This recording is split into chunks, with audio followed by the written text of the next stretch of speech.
Hi everyone, welcome back to another video from Webtech Tutorial. In today's episode, I'm gonna be showing you how to download Monopoly Go application on your Android phone.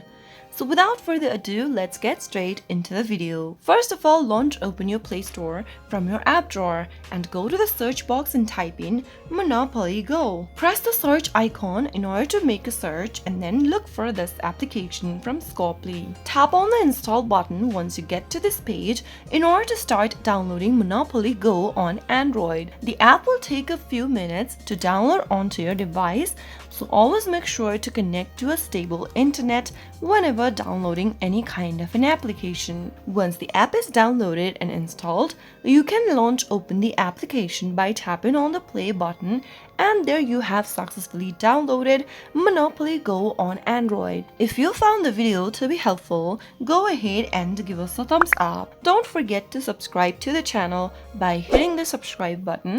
Also press on the bell icon so that you'll never miss another upcoming upload from us. I will see you again in the next episode. Goodbye till then.